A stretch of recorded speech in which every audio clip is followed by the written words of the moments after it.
목소리 높여서 주 찬양하여라.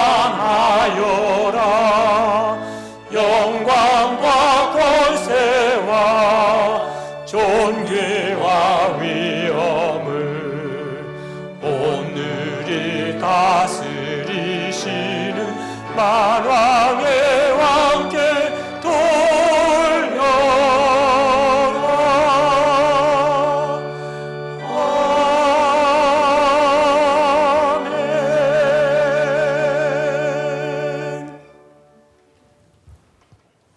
할렐루야. 할렐루야. 우리 그리스도인들은 신앙생활 자체가 기쁨이 있어야 됩니다. 즐거움도 있어야 됩니다. 또 감사가 넘치는 그런 삶이 신앙생활 자체에 행복이 있다고 볼 수가 있습니다. 근데 만일 신앙생활 하면서도 늘 짜증스럽고 불만도 많고 원망도 많고 이렇게 하게 되면 그 신앙생활 자체가 불행한 이런 모습이 될 수밖에 없을 것입니다. 근데 우리들 신앙생활 할 때 가장 무서운 병이 하나가 있습니다. 그 병은 염려병에 따라서 할까요? 염려병. 근심병이라도 얘기할 수 있는데, 신앙생활 하면서 이 염려병이나 이 근심병에 걸리게 되면 신앙생활 그 자체가 행복을 잃어버려요. 즐거움을 잃어버리고 기쁨을 잃어버리게 됩니다. 영국의 그 대문호인 셰익스피어가 그런 얘기를 했습니다. 근심은 생명의 적이다. 그런 얘기를 했습니다. 염려와 근심이 점점 많아지게 되면 건강도 해치게 되고 생명을 단축시키는 것이 바로 이 염려와 근심의 병이라고 얘기할 수가 있습니다. 잠언 17장 22절에 그런 말씀이 있습니다. 마음의 즐거움은 양약일지라도 심령의 근심은 뼈를 마르게 한다. 그런 말이 있습니다. 염려가 뭘까요? 근심이 뭘까요? 영어로 얘기하면 worry라는 말을 쓰고 있습니다. 옛날에 제가 어릴 때 저희 집에 조그마한 강아지를 키웠어요.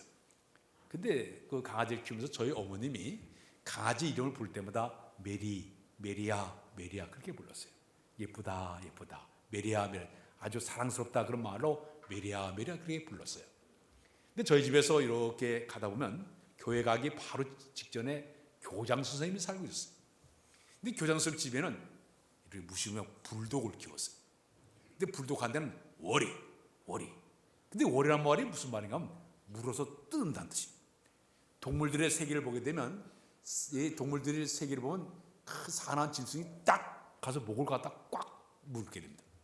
숨통이 막히게 해서 죽여버린 것이 그것이 바로 이 동물의 세계 하나의 모습인데, 월이라는 뜻은 물어뜯는다는 뜻을 가지고 있습니다.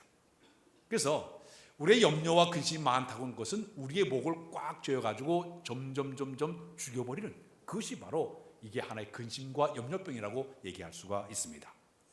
그리스도의 동사에 보게 되면 염려를 메린나우라는 말을 쓰고 있습니다.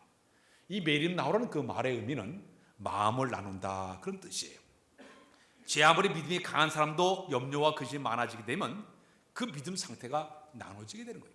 부서지게 되는 것이, 이것이 바로 염려와 근심의 병이라고 얘기할 수가 있습니다.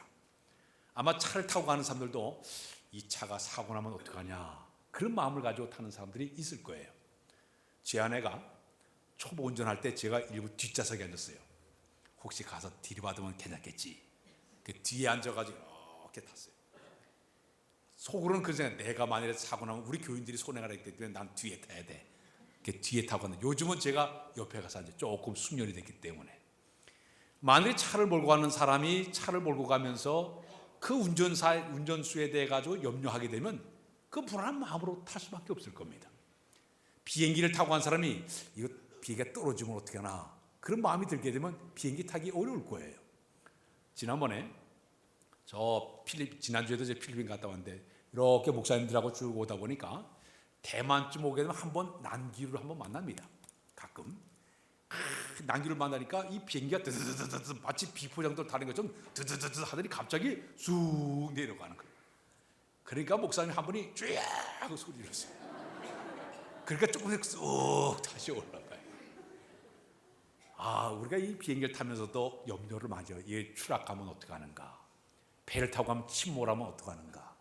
이 염려와 근심들이 우리 마음을 내치울 때가 상당히 많이 있습니다. 제2차 세계대전이 일어났을 때 미군들이 전쟁터에 나가 죽은 사람 수요가 35만 명이 죽었다고 얘기를 합니다. 근데 그 전쟁에 참여한 자식이나 남편을 보내놓고 나서 그 가족들이 심장병으로 죽은 사람이 100만 명이라고 얘기를 해요. 이 당시에 염려가 전쟁보다 더 무섭다는 말이 그때 나오게 되었어요. 35명 전쟁에 죽었는데 그 군대에 보낸 모든 그 부모님들이 또 가족들이 큰 염려를 많이 하다 보니까 심장병에 걸려가지고 죽은 사람이 100만 명이 죽었다는 그런 통계가 나와 있습니다. 어느 심리학자가 그런 말을 했습니다. 이 염려, 근심병은 우리 인간을 서서히 죽이는 느린 형태의 자살이다.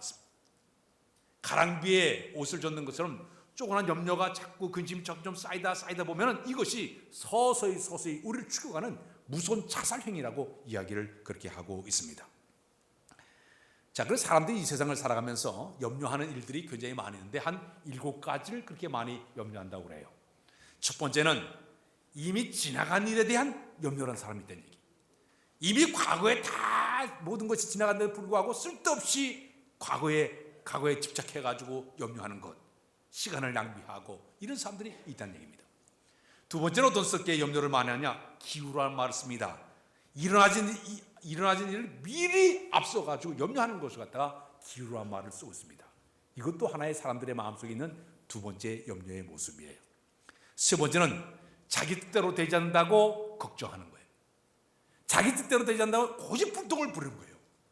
자기 뜻만 안 맞으면 이거에 대한 염려를 계속하게 되고 근심하는 이것이 바로 세 번째 염려의 모습이라고 얘기를 하고 있습니다.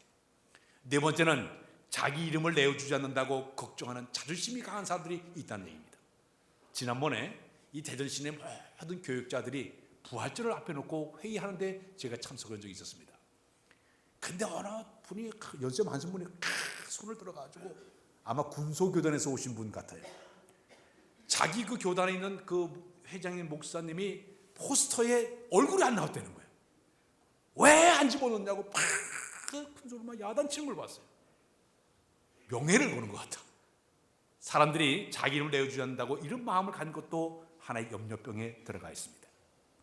그 다음에는 다섯 번째는 사람들이 완전히 맡기지 못하는 그 성격 자체가 체질적으로 남에게 못 맡기는 이 체질이 있는 사람이 염려병에 걸려 있어요. 저는 우리 목사님들이 이렇게 활동하면서 이렇게 같이 움직이는데 그 모든 것을 주관하는 목사님이 연세가 굉장히 많으신 분이에요. 근데 가서 이렇게 뭐를 하게 되면 영수증 받고 쓰고 항상 늦게 와. 보니까 더 뒤에 가서 계산하고 있냐 늦어요.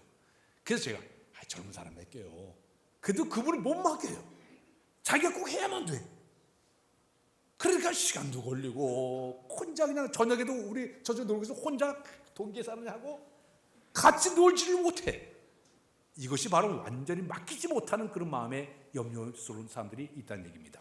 여섯 번째는 날씨에 대해 걱정하는 사람 많아요. 추울까 더울까 비 올까 이것 때문에 염려 속에 사람들이 살아가고 있다고 얘기합니다. 마지막에는 병 들어주면 어떡하냐. 그래서 암보험 들고 생명보험 들고 무슨 보험 들고 그래야 사람들이 이렇게 염려와 근심병 속에 사람들이 살아가고 있습니다. 그런데 영적인 측면에서 자세히 들여다보게 되면 마귀들이 성도를 힘들게 하는 써먹는 방법이 바로 뭐냐면 고정관념이라는 것을 써먹고 있습니다. 고정관념이라는 것은 자기 마음의 틀을 만들어 놨어요. 자기 마음의 틀을 딱 만들어 놓고 그 이상을 넘어가지 않는 거예요. 그 틀 이상이 오게 되면 불안 증세를 보게 되고 그 틀을 벗어나게 되면 이거에 대해 불만을 터뜨리는 것이 우리 사람들의 고정관념 속에 들어있는 사람들의 모습이에요. 예를 들자면 어떤 사람은 나는 건강하지 못해. 그래서 나는 운동을 하지 못해. 일도 못해. 봉사도 못해. 나는 헌신하지 못해. 자기 하나의 틀을 만들어 놓고 그 이상을 넘어가지 않는 사람들이 있습니다. 어떤 사람 나는 배우지 못했어. 자기 틀을 딱 만들어 놓고 나는 못 배웠기 때문에 나는 못해. 할 수 없어. 틀을 만들어 놓고 고정관념 속인 틀 속에 우리를 가둬놓게 만들 수도 있습니다. 나는 가진 것이 없기 때문에 나는 너무 가난해. 자기의 틀을 만들어 놓고 이상을 넘어가지 않게 만든 고정관념이 있습니다. 나는 능력도 없고 재주가 미주라서 끊임없이 이런 상황을 만들어 놓고 할 수 없다, 못한다, 불가능하다, 다음에 하자, 하지 말자 식으로 끊임없이 역사하는데 영적인 눈으로 바라볼 때 사탄이 그런 전술을 쓰고 있다는 얘기입니다. 그래서 아예 모든 일을 시작도 하지 못하게 만들고 모든 것을 하지 못하게 하는 것이 바로 사탄의 전 속에 그것이 그 속에 들어가 있습니다. 민수기의 신명기에 보게 되면 13장 14장에 이런 내용이 나와 있습니다. 이스라엘 백성들이 이제 애굽을 출발해서 가나안 땅까지 들어가게 되었는데, 가나안 땅이 들어가기 전에 모세가 12지파 가운데 족장들을 한 명씩 뽑아서 12명을 뽑았어요. 우리가 들어갈 그 땅을 너희가 가서 다 정탐하고 돌아오라고 얘기했습니다. 그들이 그 땅에 들어가서 40일 동안을 다 땅을 전부 다 돌아보고 그들이 돌아왔습니다. 온 백성과 모세가 보는 앞에서 그들이 보고를 하게 되었습니다. 근데 보고를 하는데 두 종류의 사람이 나왔습니다. 그 12명 가운데 10명의 사람들은 이렇게 보고를 했습니다. 우리가 그 땅을 가서 보니까 그 성이 대단히 크고 견고합니다. 심지어 그 땅에는 신장이 장대한 거인족을 만났습니다. 우리보다 그들이 얼마나 큰지 그들과 우리를 비교하면 우리는 메뚜기에 불과합니다. 그 땅은 심지어 거민이 삼키는 땅입니다. 주변에 적들이 하도 많아가지고 우리가 그 땅에 들어가면 계속적으로 침략을 당할 수 없는 그런 땅이기 때문에 우리는 그 땅을 들어갈 수 없다고 보고하게 되었습니다. 그 얘기를 듣자 온 백성들이 막 통곡하며 울기를 시작했습니다. 지도자 모세를 향해서 우리를 다시 저 애굽 땅 보내달란 말이에요. 야단법석하기 시작을 했습니다. 자, 그런데 그 12명 가운데 10명이 보고했는데 2명은 달랐어요. 이 2명의 이름이 여호수아와 갈렙이었죠. 그들은 백성들의 옷을 확 찢으면서 우리가 그 땅에서 두루 다녀보니 그 땅은 정말 심히 아름다운 땅입니다. 하나님께서 우리를 기뻐하시면 우리는 그 땅으로 반드시 인도해 드릴 것입니다. 그 땅을 우리는 얻게 될 것입니다. 과연 그 땅은 하나님이 약속하신 젖과 꿀이 흐르는 그러한 땅입니다. 여러분 두려워하지 마십시오. 그들의 보호자는 그들을 떠났지만 여호와 하나님은 우리 편에 계시니 우리는 두려워하지 말아야 될 줄로 믿습니다. 여러분 그들은 우리의 밥입니다. 메뚜기라고 표현한 사람이 있는 반면에 밥이라고 표현한 사람이 있습니다. 똑같은 상황, 똑같은 시간에 같이 다 보고 왔음에도 불구하고 한쪽에 있는 사람들은 불가능합니다. 안 됩니다. 못합니다. 끊임없이 보고를 하고 있습니다. 그러나 한편에 있는 사람은 아닙니다. 될 수 있습니다. 왜? 하나님이 우리 편인데, 하나님이 도와주는데 우리 어려우고 이 땅을 우리가 들어가지 못하겠습니까? 사랑하는 여러분, 마귀는 우리 주변에 이렇게 한계 상황을 만들어 놓고 고정관념의 울타리를 만들어 놓고 주저하게 만들고 포기하게 만들고 아예 시작도 못하게끔 하는 것이 사탄의 전술입니다. 우리는 속지 말아야 될 줄로 믿습니다. 그런데 우리 삶 속에 살다 보면 끊임없이 우리는 다 이렇게 염려병에 걸려가지고 힘들어할 때가 많아요. 무엇을 입을까? 무엇을 마실까? 또 우리가 살아가면서 집을 어떻게 사며 내가 또 어떻게 살아가며 여러 가지 염려를 하면서 우리가 살아가고 있습니다. 그런데 오늘 이 본문에 보게 되면 산상보훈 가운데 우리 예수님께서 이런 말씀을 전달하고 있습니다. 따라서 염려하지 말라. 오늘 여기 6장에 쭉 보게 되면 염려하지 말라는 말이 6번 들어가 있어요. 무엇을 입을까 염려하지 말아라. 무엇을 먹을까 염려하지 말아라. 무엇을 마실까 염려하지 말아라. 이런 다 이방인들이 구하는 것이야. 염려하지 말라, 염려하지 말라. 이걸 6번이나 계속적으로 주님은 강조하고 있습니다. 성경을 보게 되면 우리 하나님께서 우리에게 주신 말과 두려워하지 말라, 그것이 14번 나와 있습니다.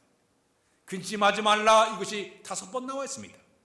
걱정하지 말아라, 1번 나와 있습니다. 놀라지 말아라, 13번 나와 있습니다. 담대하라, 7번 나와 있습니다. 거기에 염려하지 말아라가 56번 나와 있어요. 근데 그 가운데 근심하지 말아라가 141번 나와 있어요. 곳곳에 두려워하지 말아라, 근심하지 말아라, 염려하지 말아라, 걱정하지 말아라, 담대하라, 끊임없이 하나님 우리에게 말씀을 전달하고 있습니다. 이 말씀 우리의 말씀이 되어야 될 줄로 믿습니다. 우리의 위로의 말씀이 되어야 될 줄로 믿습니다.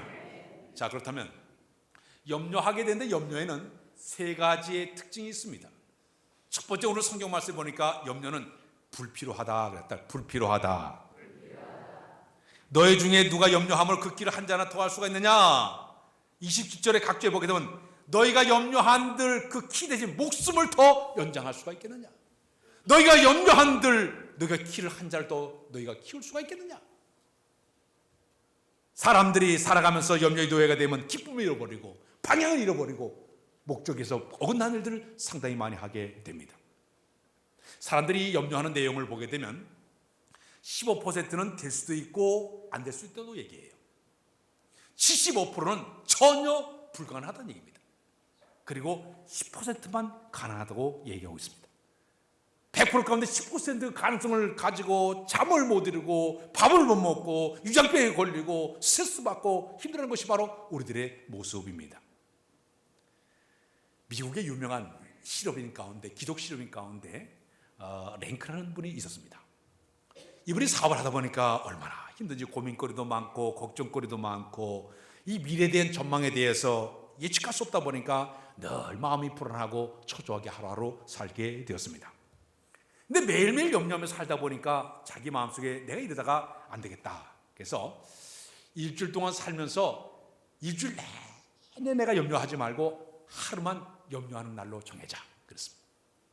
상자를 하나 만들었습니다. 그 상자 이름이 수요일 염려 상자 그렇게 만들었어요. 월요일날 염려거리가 생기면 종이에 써가지고 뭐 염려하고 있다 써가지고 그 상자 딱 집어넣었어요. 그래서 딱 잊어버렸어요. 화요일날 염려거리가 생기면 다 써가지고 딱 집어넣었어요. 목요일날 또 염려거리가 집어넣었어요. 금, 토 다 염려거리를 다 집어넣었습니다. 그 다음날 수요일날은 그거를 열어가지고 읽어봤어요.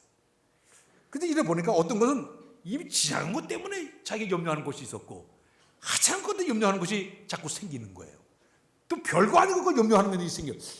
내가 쓸데없이 걱정했네. 그 다음에 이제 쓰던 지난번에 이거 염려 안 했으니까 치우자. 이렇게 하니까 이 한 달, 두 달 지나다 보니까 염려 상자에 염려 그 내용들이 별로 없는 거예요. 처음에는 많이 집어넣는데 시간이 흘러가니까 염려일거리가 없어진 것을 발견했어요. 그러니까 얼마나 마음이 편안한지 즐거운지. 사람 여러분, 염려는 해롭습니다. 버려야 줄로 믿습니다. 불필요한 것입니다. 두 번째는 염려는 따라서 염려는 해로운 것이다. 염려병에 걸리게 되면 무기력해져요. 누가복음의 21장 34절에 그런 말씀이 있습니다. 너희는 스스로 조심하라. 그렇지 않으면 방탕함과 수치함과 생활의 염려로 마음이 둔해지니라. 그런 말이 있습니다. 마음이 둔해진다는 이 얘기는 감각을 잃어버린다는 얘기입니다. 하나님의 뜻을 분별하지 못하는 감각을, 영적 감각을 잃어버리게 된다는 얘기입니다. 성도들 가운데 영적 감각이 떨어진 사람을 가만히 보게 되면요, 얼마나 그 신앙생활 자체가 힘이 빠졌는지 몰라요. 바뀐감이 없어요. 활력이 없어요. 교회 다니면서도 이 활력이 없어. 무기력하게 만사가 귀찮고 그저 봉사라도 이 핑계 저 핑계 대고 안 하려고 미꾸라지가 빠져나처럼 빠지고 그런 사람들이 얼마나 많이 있습니까?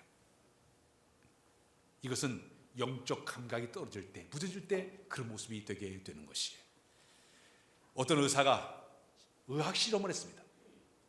쥐들을 갖다가 이런 쥐틀에다가 거기다 10마리의 쥐를 딱 집어넣습니다.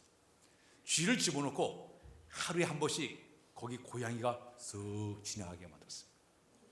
고양이가 쓱 지나갈 때는 10마리 쥐들이 공포에 바들바들 떨었습니다. 다음 달 또 지나가겠어요.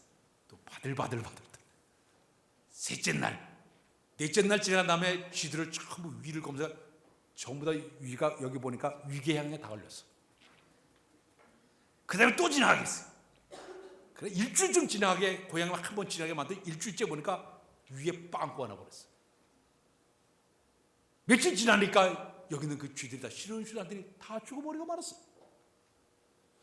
여기는 고양이만 지나가는데도 스트레스를 받아가지고 염려병이 많아가지고 근심병이 많아가지고 공포에 시달리다가 죽어버리고 말았다는 얘기입니다.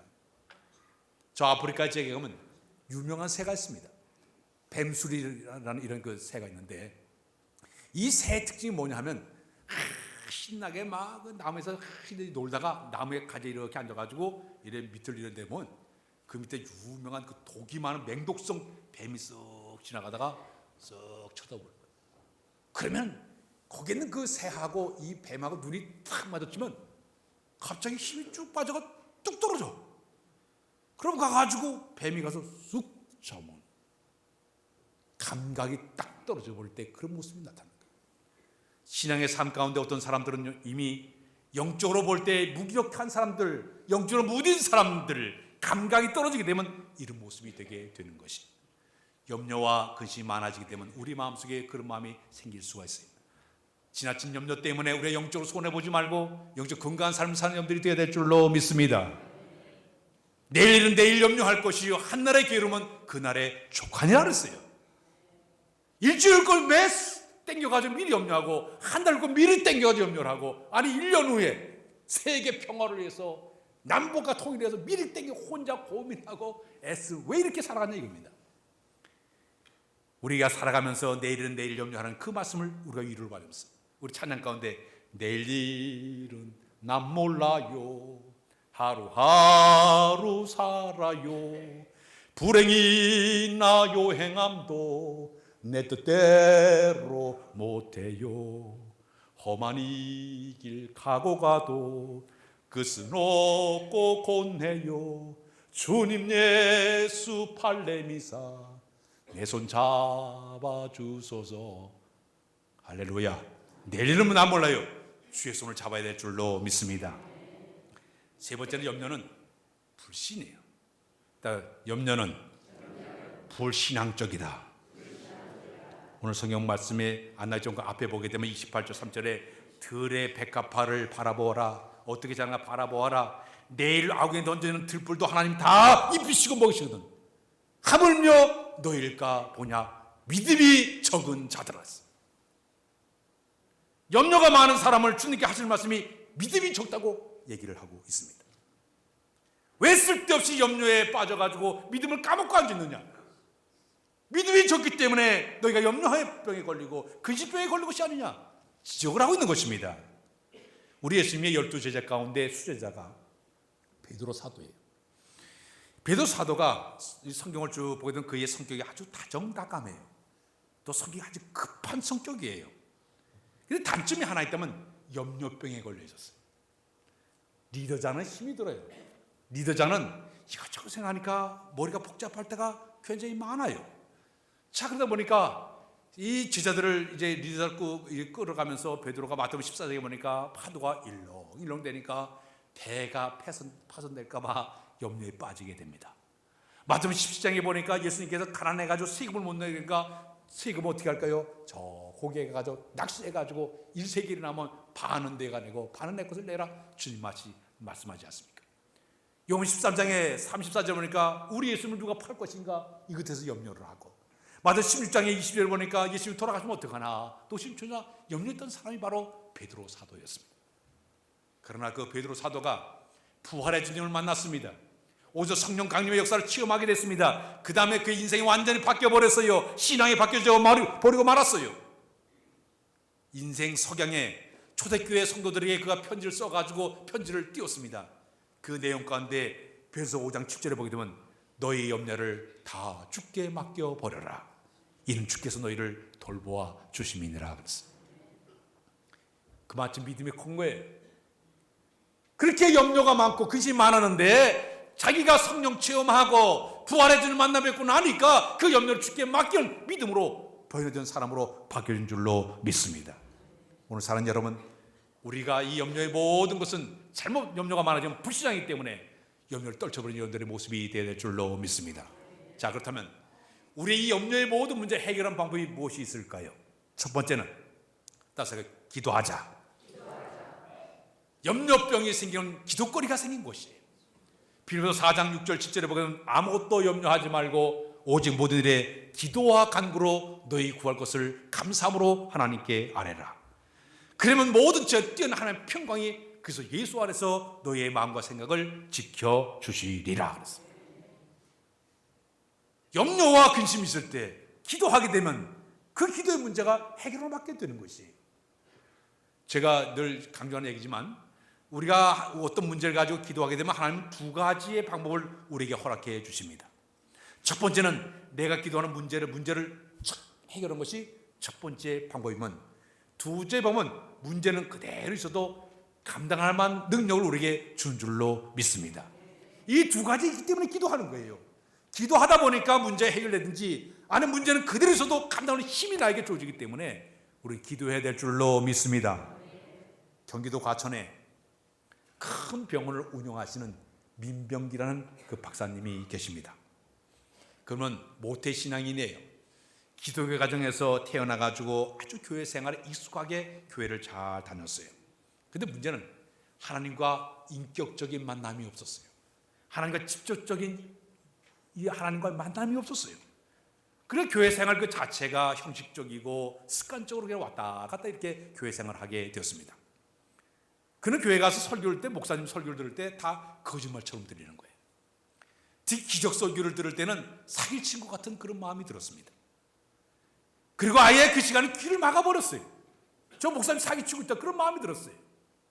성경을 읽다가도 논리적으로 안 맞으면은 과학적으로 안 맞으면 안 받아들이고 맞으면은 그냥 받아들이고 이런 마음을 가지고 그가 신앙생활을 계속하게 되었습니다. 근데 그가 의사소에서 사람들을 진료하다 보니까 가끔 자기가 느끼는 게 있습니다. 환자를 자기가 의학적으로 쭉 이렇게 조사해 보니까 이 환자는 보름에는 반드시 날 것이다. 그래서 가족들에게 이제 앞으로 2주만 지나면 건강해질 겁니다. 걱정하지 마세요. 그렇게 얘기를 했어요. 근데 일주일 만에 이 환자가 세상을 떠나버리는 거예요. 그러니까 가족들에게 볼 면목이 없는 거예요. 또 어떨 때는 자기가 가서 이렇게 쭉 보니까 금방 돌아가실 것 같아. 이제 죽음 준비해야 됩니다. 금방 돌아가실 것 같습니다. 그 얘기했더니 안 돌아가시는 거야. 근데 갑자기 건강해지고 튀어나오는 거예요. 의학적으로 볼 때는 정확하게 맞는데 사람이 살아가지고 돌아오는 모습을 보니까 자기가 면목이 없었습니다. 자, 그런데 그래도 이 박사님이 병에 걸리고 말았어요. 치질에 걸려요. 치질력 있는 분이 계세요? 저는 이제 안 걸려 모르겠는데 치질병에 걸려가지고 아주 고생을 그렇게 많이 했습니다. 그래서 본인이 이 치질병에 대해서 잘 알기 때문에 뭐 의술을 해봐야 별 수 없다. 그래서 생각하고 참고 견디면서 한 7년 동안을 고생하게 되었습니다. 근데 너무너무 참을 수 없어가지고 자기가 하나님께 기도하고 싶어도 하나님 앞에 고쳐달라고 기도해 본 적이 한 번도 없습니다. 그 이유가 뭐냐면 두 가지 이유. 하나는 기도한들 낫지도 않는데 뭐하러 기도하느냐. 두 번째는 내가 이렇게 하나님께 부정적인데 설마 하나님께 내 병을 고쳐주겠느냐. 이것이 자기의 마음속에 있었습니다. 전혀 기도를 하지 않았어요. 근데 한 번은 교회에서 특별 새벽 집회가 있어가지고 새벽 기도를 참석을 했습니다. 그날따라 너무너무 고통스러운 거예요. 너무너무 아픈 거예요. 그래가지고 자기 마음속에 믿져야 본전인데 한번 기도를 해볼까. 영천는 생각이 들었습니다. 그래서 하나님 앞에 기도하기를 하나님 정말 아파서 못 견디겠습니다. 살아계시면 제 병을 고쳐주십시오 하고 기도를 했습니다. 그리고 돌아왔어요. 일주일 지났는데 전혀 통증이 없는 거예요. 이상하다. 아마도 자기 마음속에는 이 고름이 속에서 터져가지고 구멍이 메어져가지고 안 나오는 것보다 의학적으로 생각했어요. 한 달이 지났는데 하나도 안 아픈 거예요. 2달 지났는데 전혀 안 아픈 거예요. 완벽하게 하나님께서 그를 치유해주게 되었어요. 그의 신앙이 지금까지 지켜왔던 신앙이 완전히 180도 바뀌어져가지고 하나님을 섬기되 뜨거운 마음으로 하나님을 섬기는 사람으로 변화가 된 줄로 믿습니다. 염려와 근심을 해결하는 방법은 기도할 때 해결을 받게 될 줄로 믿습니다. 두 번째는 하나님께 모든 걸 맡기는 것이에요. 따라서 맡기자. 시편 55편 22절에 내 짐을 여호와께 맡겨라. 그가 너를 붙드시고 의인의 요동함을 영원히 허락지 아니하시느니라. 시편 65편 19절에 날마다 우리의 짐을 지시는 주여 곧 우리의 구원의 하나님을 찬송할지니라. 잠언 10절 3절에 너의 행사를 여호와께 맡겨라. 그럼 너의 경영하는 것이 이루어지리라. 염려와 근심과 걱정을 하나님께 맡길 때 내 지식과 경과 실력을 다 내려놓고 내 형편과 처지를 다시 하나님께 전폭적으로 맡길 때 우리 주님께서 우리의 짐을 가볍게 만들어 줄 줄로 믿습니다.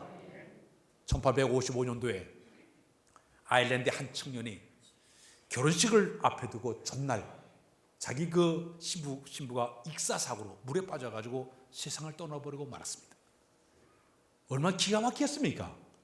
내일 결혼식인데 신부가 세상을 떠났으니까 고향에 들어가서 시리의 나날을 하루하루 보내게 되는데 그들 예배당에서 기도하는 가운데 갑자기 하나님께서 독생자를 잃어버린 주님의 그 은혜를 기억하게 만들면서 큰 은혜를 깨닫게 되었습니다. 믿음으로 그가 그 어려움을 극복하면서 그때 그가 시를 쓰게 되었습니다. 시를 쓴 다음에 거기다가 노랫말을 붙여가지고 마침내 곡을 만들어낸 것이 우리가 잘 부르는 찬송가 487장 죄짐 맡은 우리 구주 어찌 좋은 친구인지 걱정 근심 무거운 짐 우리 주께 맡기세. 그 노랫말을 그때 만들어냈어요. 우리의 모든 염려와 근심을 주께 맡기는 순간 주께서 우리의 문제를 해결해 줄 줄로 믿습니다. 사랑 여러분, 공중에 권세하는 마귀는 우리 주변을 맴돌면서 끊임없이 네가 하나님께 맡긴다고 돼 소용없어, 너는 인생 끝이야, 다 집어치워, 이런 식으로 끊임없이 우리를 푸시하고 밀어내고 넘어지게 한 것이 사탄의 배후 속에 들어가 있습니다. 그러나 우리가 하나님을 의지하고 바라보고 믿고 일어날 때 하나님의 도우심을 받게 될 줄로 믿습니다. 인도를 받게 될 줄로 믿습니다. 이용규 선교사님 몽골에 가서 선교하시면서 그가 책을 써냈습니다. 내려놓음이라는 책을 써냈습니다. 이제 요즘 더 내려놓음이라는 책을 그분이 내셨는데 그 내용 가운데 쭉 보게 되면 아주 재미있는 내용이 하나 나와 있어요. 그 이용규 선교사님이 몽골 이레교회에서 목회를 하는데 어느 날 예배를 드리고 있었습니다. 근데 예배 도중에 이 벌러라고 하는 한 자매가 갑자기 땀이 범벅이 돼가지고 예배인데 예배당으로 들어왔습니다. 이 벌벌하는 이 자매는 원래 귀가 먹고 벙어리였습니다. 말하지 못하는 아이였습니다. 근데 선교사님이 그 아이와 뜨겁게 기도하는 가운데 치유를 받아가지고 말이 터지고 귀가 열리게 되었습니다. 그래서 열심히 신앙생활을 잘했던 그런 자매였습니다. 근데 이 자매가 와가지고 그런 얘기를 하는 거예요. 자기가 돌보던 이 소가 다 도망가가지고 사방 찾으라도 소를 못 찾는 거예요. 그 순간 여기 자매가 내가 지금 예배 시간에 예배를 갈 것이냐 소를 찾으러 갈등하다가 아이고 예배당에 가자 그 들판을 가로질러 가지고 땀을 뻘뻘 흘리면서 예배당에 가서 예배를 드리게 됐던 거예요. 그 순간 교인들이 그 모습을 보고 다 감동을 받았습니다. 그때 목사님이 설교하실 때 그런 내용을 설교했습니다. 사람이 자기 힘으로다가 안 되게 되면 자기 실패이지만은 하나님을 의지하고 하나님 앞에 믿음으로 행하다가 만일에 그 일이 안 되게 되면 이거 하나님 명예에 먹칠하는 것입니다. 사랑하는 여러분, 이 일은 하나님이 하셔야 됩니다. 우리 함께 기도합시다. 참 손을 잡고 그날 예배 도중에 합심기도 하나님, 이제 하나님께서 일을 하셔야 되겠습니다. 이 아이 하나님이 이렇게 귀를 열게 하시고 말하게 하신 아이지 않습니까? 하나님 일해달라고 열심히 기도를 했습니다. 예배를 마치고 나와보니까 놀라운 광경이 일어났습니다. 음매하고 소들이 예배당 마당에서 다 들어와 있는 거예요. 집을 찾아가는데 예배당을 소들이 찾아왔더라고요. 하나님의 기적을 체험한 줄로 믿습니다. 염려는 주께 맡기는 거예요. 맡기는 순간 하나님께서 일하시게 될 줄로 믿습니다. 하나님 더 얘기했습니다. 우리의 염려거리가 있을 때 어떻게 우리 하냐, 마지막에는 우선순위를 바꾸면 됩니다. 따라서 우선순위를 바꾸자. 너희는 먼저 그의 나라와 의를 구하라. 그러면 이 모든 것을 내가 너에게 더하여 주시리라. 사랑하는 여러분, 모든 일을 내가 우선 처리할 때에 나의 영광과 나의 뜻이 아니라 먼저 하나님의 영광과 하나님 뜻에 내가 뭘 맡기는 우선순위를 맡길 때 그때 하나님께서 역사하시게 되는 것이. 오늘 하루에 여러분이 하루를 시작할 때 어떻게 시작하고 있습니까? 하나님의 이 하루를 통해 주의 영광을 받으시옵소서. 이럴 때 우리 하나님께서 기뻐하실 줄로 믿습니다. 내가 지금 사업을 하고 직장생활하고 가정생활하고 교회생활 모든 것을 할 때마다 하나님 나라를 통해서 하나님의 나라가 이 땅에 확장되어 나가기를 원합니다. 우선순위가 하나님 중심이 되어야 됩니다. 예수님 내 주여 내 중심에 오셔서 주님 한 분만으로 만족하옵니다. 아침에도 예수로 잠을 깨게 하시고 저녁에도 예수로 잠을 자게 하시네. 예수님 내 주여 내 중심에 오셔서 주님 한 분만으로 만족하옵니다. 모든 삶의 모든 중심이 주님 중심 될 때 주께서 우리의 모든 염려와 근심을 해결해 줄 줄로 믿습니다.